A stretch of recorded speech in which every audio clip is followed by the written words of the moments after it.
When I took a night shift at a tiny museum in Indiana, I figured it would be boring.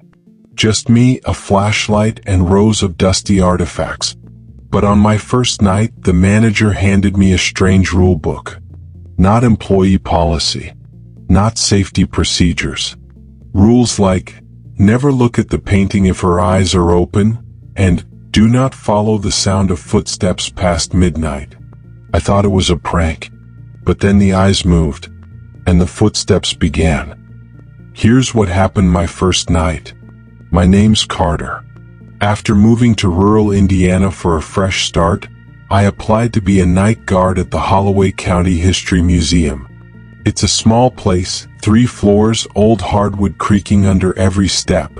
The kind of place filled with taxidermy, pioneer tools, faded portraits, and glass display cases you're afraid to touch. The job sounded perfect. $17 per hour. No customers. Sit at the security desk and watch monitors. The museum's curator, Mrs. Lang, handed me my badge and keys. But before she left for the night, she gave me a thin black binder. Follow these rules exactly, she said. If you break one, you won't get a second chance. The rules, page 1. 1. Lock the front doors at exactly 8:59 p.m. If someone knocks after, do not answer. They are not visitors. 2. At 9:30 p.m., walk through the Egyptian wing and count the sarcophagi.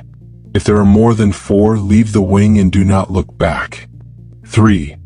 The portrait of Eliza Holloway, 3rd floor East Hall, may blink. If her eyes are open, cover the painting with the black cloth in the supply closet. She must not see you.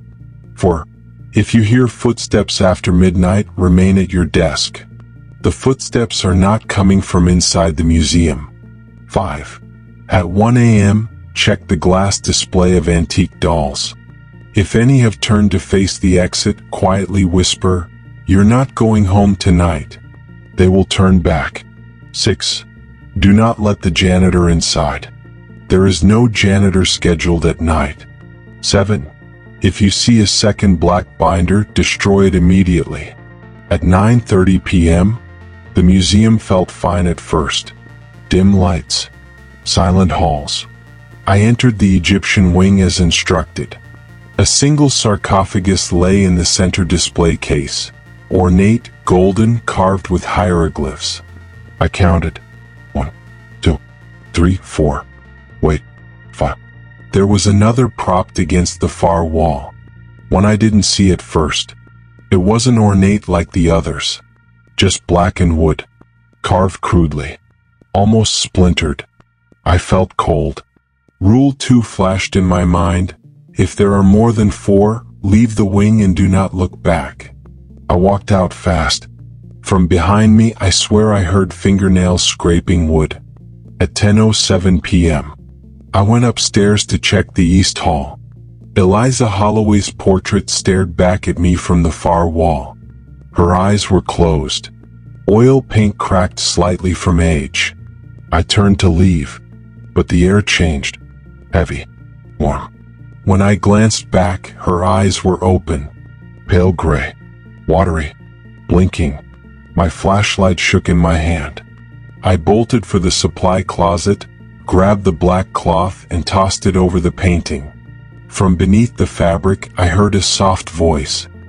"I see you, Carter." 11:50 p.m., the footsteps begin. Sitting at the security desk, I started hearing footsteps. Click, click, click. They echoed through the halls, uneven and slow. But the camera showed nothing. Rule 4 said, the footsteps are not coming from inside the museum. I stayed put. Then the sound grew louder. Like someone walking up the wall behind me. Upside down. I didn't move. A single breath whispered in my ear. One more step. Then silence. 1 a.m., the doll case. I checked the doll display near the gift shop. Every porcelain face stared blankly into their glass case, except for one. A small blonde doll in a tattered blue dress had turned to face the exit. Its little hand pressed against the glass. My mouth went dry. "You're not going home tonight?" I whispered. The doll swiveled back slowly. The glass fogged up as if it had sighed. At 2:45 a.m., I saw movement on the monitors. A man in overalls mopping the floor near the main exhibit. But there wasn't supposed to be a janitor. I checked the rulebook again. Do not let the janitor inside. There is no janitor scheduled at night. When I looked back at the screen, the janitor had stopped mopping. He was staring directly into the camera, smiling. Then the feed for every camera blinked out, and on the blank screens in faint white letters, "Welcome to the collection." That was my first night at Holloway County Museum. In part 2, I'll tell you about what happened when I tried to leave early, about the hidden basement under the Pioneer exhibit, and why some of the mannequins aren't mannequins at all. Reminder, subscribe to Dark Horror Bytes. And if you ever work a night shift in an old museum, don't let the exhibits see you blink. Now let's start the part 2 and focus to the story. I told you about the black binder they gave me on my first night at the Holloway County History Museum. The rules seemed impossible. Avoid the 5th sarcophagus. Don't look at the portrait if her eyes are open. Never let the janitor in. I followed them. Barely. But at the end of the shift, the janitor appeared anyway. He stared straight into the camera and smiled. Then the entire system went dark. When the screens came back on, I saw a message, and that's when I realized something horrifying. I'm not guarding the museum. I'm part of it now. When I showed up for my second night, the front doors were already unlocked. Mrs. Lang wasn't there. Only the binder on the security desk, now twice as thick. A handwritten sticky note on the cover said, "The exhibit's like you." Inside, new rules had been added. They weren't typed. They were scrawled, ink shaky like someone was in a rush. New rules, page 2. 8. If the wax figure of the pioneer girl in the western wing is gone, lock the exit doors immediately. She doesn't like visitors. 9. A door labeled map storage may appear where the vending machine used to be. If it's open, shut it. If it's closed, don't touch it. 10. If you find footprints leading to the staircase that doesn't exist, do not follow. Those steps lead down. The basement leads further. 11. Do not attempt to leave the museum before 5 a.m. The exit becomes interpretive. 12. If any display speaks to you, really speaks to you, record what it says in the margins of this binder. You are not the first. 13. If you see yourself on camera, do not wave. 14. The janitor will return. You may need to speak to him. Do not let him clean anything, especially not the blood. At 9:15 p.m., the missing figure. First round of checks. In the Western Pioneer Wing, there's a wax display of a family in a covered wagon. A father holding reins. A mother holding a fake pie. And a small girl with blonde braids and a stitched smile. Except tonight, she was gone. Only her bonnet remained, on the floor, damp with something black. I checked the cameras. Nothing. I ran to the front entrance and locked every door. 30 seconds later, a soft knock echoed from the back of the building. Not the front. At 10:01 p.m., where the vending machine should have been, was a door. White. Wooden. Slightly ajar.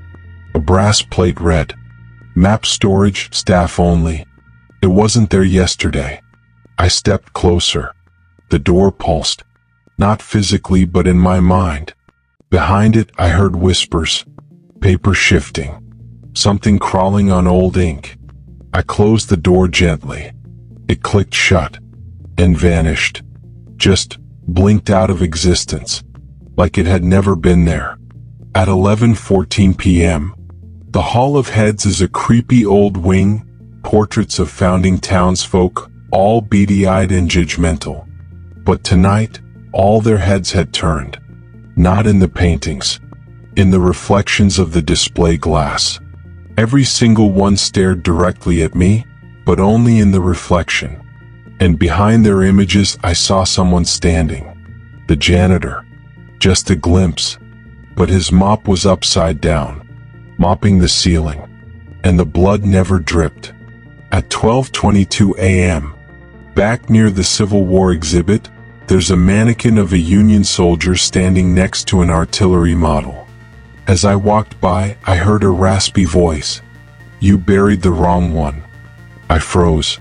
No one else was around. "You dug up what we buried. And now it's looking for its name." The mannequin blinked. A single tear ran down its cheek, bright red like rust. I checked the binder's margin. Someone else had written here once before. 1222, soldier said the same thing. It's the third time he's accused me. JT. At 1:41 a.m. There is no basement in the museum. At least that's what I was told. But under the wooden floor of the Pioneer exhibit I saw something new. A metal trapdoor. Rusty. Bolted shut. Except tonight, it wasn't. It was open. And a warm wind was rising from it. I shone my flashlight inside. Just stairs. Winding. Going down into pitch black. Something wet dragged across the steps below. I slammed it shut. But when I turned around, every mannequin in the room had shifted. They were all facing me. At 2:33 a.m., I panicked. I wanted to leave. I ran to the front door, pushed against the lock. The handle turned. But when I opened it, the door didn't lead outside. It opened into the Egyptian wing. I slammed it shut. Tried the fire exit. That one led into the gift shop. Tried a back emergency stairwell. It opened into my apartment bedroom, but nothing looked alive inside. The bed was still made, and I was lying in it, but the eyes were open, and they were watching me. At 3 a.m., the cameras glitched again. I saw movement in every hall. Then the janitor walked through the center of the lobby, slow, deliberate, pushing a bucket full of black water. I hid behind the desk, but he stopped, knocked once on the glass, then said, "I'm not here for the floors tonight." He pulled something from his pocket. My badge. Except the photo was different. Grainy. Older. I looked 20 years younger. "Cleaners make mistakes too," he whispered. "But we remember. The museum always remembers." Then he walked toward the staircase to the third floor. But his feet didn't touch the ground. At 4:45 a.m., I was hiding in the closet near the staff break room. Every monitor had gone blank, except one. It showed the doll case. Inside, the blonde doll had turned again. She was holding something. I leaned closer to the screen. She held a tiny binder, identical to mine. The title read, "Rules for the New Exhibit, Carter Hayes." That's my name. Underneath, in elegant looping script, "He blinks, he forgets, he becomes." That was my second night at the Holloway County History Museum. In part 3, I'll tell you about what's down in the basement, about the exhibit that doesn't exist on the map, and why the museum always replaces what it takes. Don't forget to subscribe Dark Horror Bytes. And if you ever guard a place full of ancient artifacts, make sure you're the one doing the watching, not the one being displayed. In parts 1 and 2, I told you about my first 2 nights as a guard at the Holloway County History Museum, about the rules in the black binder, about the 5th sarcophagus that shouldn't exist, about the portrait whose eyes opened, about the footsteps that weren't coming from inside the building. On my second night, I saw the janitor again. He left me my own badge, only the photo looked decades old. And on the camera feed, I saw the blonde doll in the display case holding a tiny binder with my name on it. Rules for the New Exhibit, Carter Hayes. This isn't just a museum. It's a trap. And tonight is my final shift. Sip your coffee and enjoy the intense ending of this story. Let's start. When I arrived for my third night, the front doors were wide open. There were no lights inside. No Mrs. Lang. No sound. Only the black binder on the security desk. Its cover now read, "Final entry, closing the collection." I flipped it open. The first page was blank.